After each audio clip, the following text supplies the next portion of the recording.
My name is Sheila. Welcome to my channel, Sassy Seer Sheila. Today is Saturday, January the 20th, 2024. And just as soon as I got this in my email, I knew I was to record it, but I haven't had the chance until now. And this is from AstroButterfly.com. I highly recommend that you go and sign up for her free email blog. You'll get this in your email as well. I am not always nudged to record and share these, so that you don't miss out on anything. Please do. So I'm going to be reading this to myself at the same time as to you. So, Pluto in Aquarius and Sun conjunct Pluto.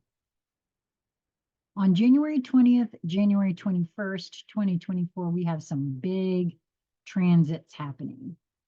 The Sun and Pluto meet at the very last minute of the very last Capricorn degree, which is 29 degrees, 59 arc minutes. That is the very last moment. Which actually, from what I've learned in regards to astrology, that makes it more powerful. It makes it the energy is just apparently off the hook from what I can understand there in what I've been teaching myself in regards to astrology. Then they march together hand in hand in Aquarius, so that one day later, on January 21st, 2024, we have both the Sun and Pluto at 0 degrees, which is also a huge, it's called, I think, an anaretic degree, which means that it's much more powerful. This is that once every year Sun in Aquarius ingress. This is the once every 250 years Pluto in Aquarius ingress. This is that once in a lifetime opportunity to align your goals and purpose in life. That's the Sun with the transformative power of collective change, which is Pluto. A big chapter of your life comes to an end as the Sun and Pluto meet at the very end of Capricorn. There is a sense of urgency to have a breakthrough and to find closure to an area of your life connected to the Capricorn sector of your chart. Pluto's ingress into Aquarius is huge, and Pluto's ingress with the Sun makes things personal. The Sun makes it much easier to relate to this shift. The Sun-Pluto conjunction is a unique opportunity to check what this Pluto in Aquarius shift means for you at a personal level. The Sun is the essence of who we are. It is the center dot in the circle. It is our spiritual purpose, our goals, and direction in life. We identify so much with our Sun because the Sun is what gives our existence meaning. Sure, all other planets create the unique individual that we are. I refer to that as my blueprint. That's me, not the article.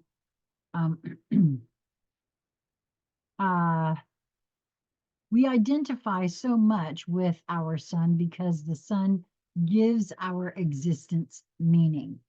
Sure, all the other planets create the unique individual that we are, but the Sun is at the center. It's the core of our being. As a transpersonal planet, Pluto influences us at a much more subtle level. Pluto influences our society as a whole, and we are indirectly influenced by Pluto since we are all part of society. When there are big economic or cultural shifts, we individuals are affected as well. And boy, oh boy, aren't we seeing that in the collective right now. On January 21st, 2024, Pluto moves from Capricorn to Aquarius. This is an epochal shift we already got a taste of in 2023 from March to June, when Pluto spent a few weeks in Aquarius. This is when AI and Chat GPT got popularized, and when we understood that the world would never be the same again. What can we expect from the next 20 years of Pluto in Aquarius? A temptation would be to focus on the influence of technology and AI. But let's take a look at the deeper dynamics at play. Both Capricorn and Aquarius are ruled by Saturn. Aquarius follows Capricorn. The rules established by Capricorn are now put to the test, are implemented. We get to see if they work or not. Saturn is the set of rules and systems our society is built on. Capricorn is the input part of the system. Aquarius is the output or the feedback loop. If Capricorn is the rulers and the rules, Aquarius is the voice of the people, or how the world reacts to Capricorn's rules and regulations. Pluto in Capricorn metrics of success would be along the lines of, quote, being a published author, quote, speaking at conferences, quote, graduating from a prestigious university, quote, having X peer reviewed, or I guess that's how many ever peer reviewed publications. These are basically standards meant to ensure accomplishment within established societal frameworks. Standards make sense, but they have their limitations. Someone can be the best teacher according to Capricorn's metrics of success, but if no student likes them, if their teaching material doesn't actually work, are they still a great teacher? What makes someone a great teacher? Who establishes the criteria that someone is a great teacher? One-to-many broadcasting models like radio and television made total sense back in the day. One to many, not one too many, by the way, it's one to many. In other words, one TV station to many people, right? Made total sense back in the day. We needed capital and infrastructure, which is Capricorn, to establish news stations and publishing houses. But when these channels become one-sided, used to propagate a certain top-down type of message, then it's only natural and in the best interest of the system to look for information elsewhere. We can't fight nature, just like we can't stop Pluto from circling the sun, moving from Capricorn into Aquarius. Pluto in Aquarius and the collective brain. When Pluto moves into Aquarius, rules and guidelines implemented years, decades, or even centuries ago are tested for efficacy and efficiency. Are they still relevant? Is there a better way? When rules don't make sense, people don't follow them. There's a lot of that going around right now. We all know that. There's a group intelligence, which is Aquarius, that over time gains real life experience and simply, quote, knows better, than a few individuals at the top. Oftentimes, policymakers come up with initiatives derived from abstract ideals without understanding what actually happens on the ground, without checking in with people's everyday realities. What are they struggling with? Boy, and I know that's true too. Anybody who's actually worked in a corporate environment can tell you how they don't check with the folks on the front line that are actually going to be doing the job they want you to do to see if it actually makes sense. And that's what this is referring to, in my view. The paradox with being on the top of the mountain, which is Capricorn, is that you're at the greatest distance from everyone else.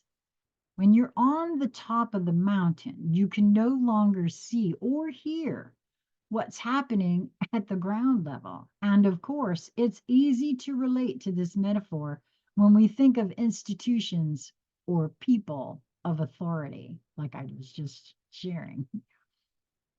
What we often forget is that we all have Capricorn in our natal charts. There's a part of us that is Capricorn wired. That sector of our life has been under very intense scrutiny for the past 15 years when Pluto was in Capricorn. We've all learned a thing or two about the benefits and the limitations of the Capricorn approach, but the clock is ticking. Pluto is moving into Aquarius. In the next 20 years, Pluto will revolutionize the Aquarius sector of our chart from the inside out. The more we proactively embrace transformation, the sooner we embody the higher expression of Aquarius, the less we will struggle with the inevitable changes that Pluto in Aquarius brings. What does Pluto's move into Aquarius mean for us at an individual level? You and Pluto enter Aquarius, a new world, a new you. The Sun and Pluto ingress into Aquarius on January 21st, 2024 will give us a very direct and personal taste of this shift. With Pluto in Aquarius, instead of relying on traditional, quote, metrics of success, like a prestigious school diploma, a high yearly income, ideal weight, and number of social media followers, we want to shift our focus onto more bottom up types of success indicators to run our lives. Boy, I can see right now where that has already been a theme for me. I'm not interested in all of that other stuff. I'm more interested in putting my focus into the bottom up types of success indicators to run my life. So that's a very clear yeah for me. What's the actual feedback you get from others? What do others think you do well? What do others think that matters? No, what do others think that matters? Yeah. Do people actually listen to you when you talk about a certain topic? Are they being lit up and inspired? Do they ask follow-up questions? Or do they nod their head and look away in boredom? Or I will say overwhelmed, because I have been known to overwhelm people with things. Are you appreciated at your job? Do you get positive feedback, raises, and promotions? Or do you get into conflict and can't keep a job for long? If you're working with people, are they coming back to you for more? Or they're one-time clients ghosting you when you follow up via email? Does your current diet or health regimen recommended by this doctor over here or this social media influencer over there give you actual results? Or perhaps there's a different way to stay in good health by tuning into your unique body design and needs. When Pluto moves into Aquarius, we can no longer rely on, quote, standards or conventional measures of success to define our goals and success in life. The emphasis shifts from top down success indicators, quote, I'm a doctor, I'm a social media influencer, therefore I'm successful, end quote, toward bottom up success indicators. Quote, my results tell me whether I'm on the right track and what to do next, end quote. And I like that one for myself anyway. Pluto in Aquarius invites us, which makes sense because my ascendant is in Pluto. Not Pluto, in Aquarius. Pluto in Aquarius invites us to reframe our perspective by seeking more feedback and authentic connection with others. Pluto in Aquarius calls us to listen to the collective voice, to the community intelligence that goes beyond unquestioned societal rules and hierarchical structures. Each single one of us is unique and has something special to offer the world. It's the community intelligence that will help us discover and refine what that unique thing is. Wow. And then there is a spot there for you to subscribe to her newsletter. And I highly recommend that. As I said, I'm not always nudged. I only record others' work when I feel so nudged, and only that work which is freely available on the internet. So please do go to astrobutterfly.com and sign up for her email. And because I just adore the way that she writes about astrology, she makes it so easy for those of us that are not astrologers to understand, to understand, to take in for yourself, for myself anyway. So that's it for this. For this time, I hope that this has been helpful for you. And I encourage you to move towards that which brings you joy in each moment that presents itself to you. There really is no other way forward for me. Be well, my friends, until next time we meet.